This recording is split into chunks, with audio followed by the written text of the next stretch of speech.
هذا الخاسر الوحيد هو ريو بطل قصتنا. حياته كارثة حقيقية. أولاً يتعرض للتنمر والضرب يومياً، وكأن ذلك غير كاف فقد تعرض أخوه الصغير يوماً ما للتنمر بشكل وحشي لدرجة جعلوه أعمى ومصاباً بكسور متعددة. ولم يتوقف الأمر عند ذلك، بل إن والديهما أيضاً لقي حتفهما في حادث سيارة. لكن انتظر، فالمزيد قادم.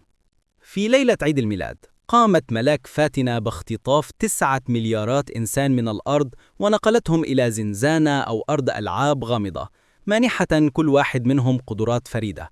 بينما حصل البعض على قدرات مذهلة مثل القوة الخارقة أو التحكم بالعقول، انتهى الأمر بريو بقدرة مثيرة للشفقة لدرجة تدعو للسخرية.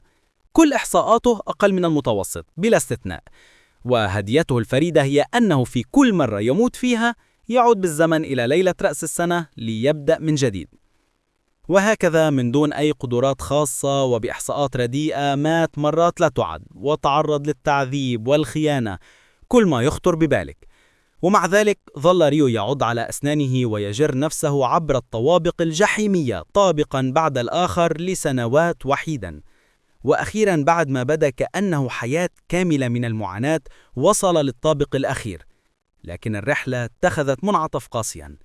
للانتقال إلى المستوى النهائي يجب أن يكون جزءا من فريق مكون من 5 أشخاص. ريو الانطوائي والعذار الأبدي لم يحقق الشرط، فمات مرة أخرى. هذه المرة كانت محاولته 99. ومع ذلك شاءت الأقدار أن تعاد الساعة. عاد إلى ليلة رأس السنة من جديد مع فرصة أخيرة لتغيير مصيره.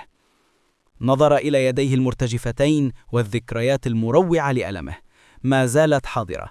لم يصدق أنه مات فقط لأنه كان وحيدا في الطابق الأخير.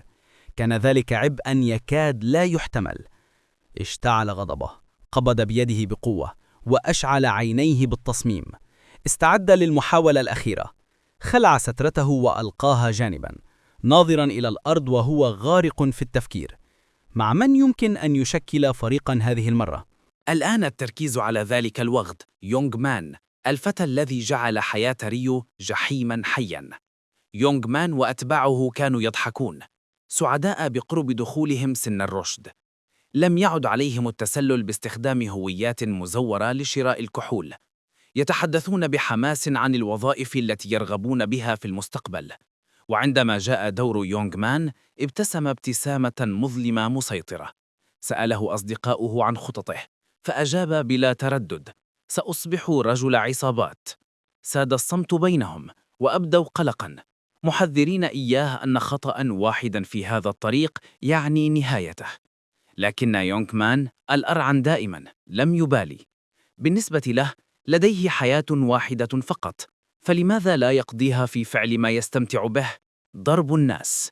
ضحكوا ضحكة متوترة، لكن في داخلهم كانوا مستائين، وبدأوا يصفونه بالمجنون، وقرروا سرا أن يتخلصوا منه بعد التخرج.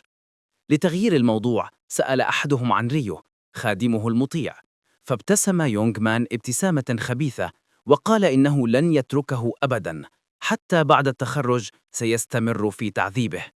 وفجأة لمح أحدهم ريو فأشار إلى يونغ مان. عندها امتلأ وجه الأخير بالحماس. بدأ العد التنازلي لرأس السنة، 5 ثوان متبقية. لكن شيئا غير مألوف حدث. هالة مظلمة أحاطت بريو وهو يخلع سترته، ناظرا إلى يونغ مان بعينين باردتين وحازمتين. ارتبك يونغ مان، شعر أن شيئا تغير، ثم تحول ارتباكه إلى غضب عارم وهو يرى ريو يتحداه بالنظرات. رفع قبضته ليستعد لضربه، لكن أحد أصدقائه تدخل قائلا: دعها تمر، إنها ليلة رأس السنة. وعند دقات الساعة معلنة بداية العام الجديد، دوى صوت مرعب يخاطب البشر بازدراء. الجميع تجمد مكانه متسائلا عن مصدر الصوت. من السماء هبطت الملكة ببطء، ترتدي ثوبا أبيض ناصعا، جناحان هائلان يمتدان خلفها، وإحدى عينيها مغطاة بقطعة قماش. نظرت للحشد بابتسامة ساخرة وقالت: إن البشر يشبهون القرود في قفص. الجماهير في الأسفل تباينت رد فعلهم، بعضهم ظنها فعالية للاحتفال بالعام الجديد، وآخرون شعروا بالذعر، وبعضهم سحر بجمالها وراحوا يصفونها بالجميلة والمثيرة. أما ريو فنظر إليها بغضب، ورغم أنه رآها 99 مرة إلا أن شعور الغضب لم يفارقه. ضحكت الملكة بخفة، ساخرة من البشر لوقوعهم في سحرها، محذرة إياهم من التفكير القذر لأنها لن تقترب من نفايات مثلهم. ساد الصمت بينهم. وضعت يدها على ذقنها متأملة وقالت: بما أنكم تسمعونني فلنبدأ لعبتي. وفي تلك اللحظة صرخ رجل مخمور عليها، شاتما إياها، مستهزئا بزيها ووصفها بأبشع الألفاظ. شعر ريو بالشفقة عليه. ابتسامتها الدافئة تحولت فجأة إلى نظرة موت مرعبة. عيناها توهجتا باللون الأحمر، وبحركة صغيرة من أصبعها انفجر رأس الرجل كفقاعة، متناثرا دما في كل مكان. عم الرعب الجماهير، وبدأوا يركضون في كل اتجاه. رفعت الملكة أصبعها مجددا، وقالت بنبرة باردة: كيف يجرؤ إنسان تافه أن يتحدث مع عظمتي بتلك الطريقة؟ ثم عادت ابتسامتها اللطيفة وحذرتهم أنه لا حق لهم بالتساؤل، وإلا سينتهي بهم الأمر مثل ذلك الرجل. ارتج الحشد من الهلع. ثم شرحت قواعد اللعبة: 20 جولة تبدأ في أول كل شهر. أرواحهم ستنقل إلى عالم آخر، وبعد اجتياز كل جولة يعودون إلى الأرض. بدا الأمر بسيطا، لكن المفاجأة أنها قالت: من قال إن جميع البشر سينجون؟ حتى لو أكملتم المهام فقط نصفكم سيبقى حيا. ثم أضافت بابتسامة لئيمة أنها لطيفة لأنها ستبقي نصفهم على قيد الحياة. وما زاد من الصدمة أنها لن تأخذ كل البشر، بل فقط من أعمارهم بين 15 و29 عاماً. ضجت الجماهير، بعضهم فرح لأنه ناج، والآخر دخل في مشاجرات.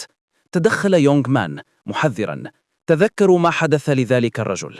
بدأت الملكة تعد، ثم أعلنت أن العدد 1.8 مليار إنسان. وبحركة من يدها وجد ريو نفسه في مكان أبيض فارغ تماماً. شرحت الملكة أنه بإمكانهم صنع أجساد جديدة وسيتم نقل أرواحهم إليها. وقف ريو أمام مرآة، وصنع جسده المعتاد من محاولاته السابقة، واختار اسماً مستعاراً: الصلب الأسود. ظهر في أرض خضراء واسعة، شعره أسود فاحم وعيناه حمراء حادتان. قبض يده وهو يشعر أن هذا الجسد أصبح كأنه جسده الحقيقي. وبدأ الآخرون يظهرون، بعضهم ارتعب وبعضهم انبهر بمظهره الجديد. بعضهم اختار أن يبدو مثل نجوم السينما. ريو تذكر أنه في أول محاولة له اختار مظهرا وسيما ملفتا، لكنه مات بسبب لفت الانتباه. لذا الآن أبقى مظهره بسيطا. ثم التفت إلى يونغ مان الذي بدأ أطول وأقوى في هذا العالم، يمشي بابتسامة متغطرسة. ابتسم ريو بمرارة لأنه حتى هنا لم يتغير. بدأت الملكة تشرح: النظام هو أنهم عليهم قول نافذة الحالة. ظهرت لوحة أمام الجميع. كالعادة إحصاءات ريو كانت قمامة: القوة، الذكاء، اللياقة، الحظ، كلها 3. ثم قالت الملكة بابتسامة شريرة: إذا رفعتم مستوياتكم وتجاوزتم 20 جولة ستحصلون على أمنية واحدة، يمكن أن تتمنوا أي شيء. صدم الجميع حتى يونغ مان. ثم ظهر أمام كل واحد منهم بلورة، وعند كسرها حصلوا على قدرتهم الفريدة. كسر يونغ مان بلورته فاندهش، وعندما حصل الجميع على قدراتهم أعلنت الملكة بداية اللعبة. ظهر إشعار: اقتلوا 100 جوبلين لتنجوا من هذه الجولة. وفجأة ظهر جوبلين أمامهم بسكين، ما أثار الرعب بينهم. لكن الملكة لم تكتفي، بل استدعت جيشاً كاملاً من الجوبلين، 50,000 ضد 10,000 إنسان. وسط الفوضى تقدم ريو إلى الأمام بلا سلاح. همس الحشد محذرينه أن ذلك انتحار، لكن ريو كان لديه خطة مختلفة.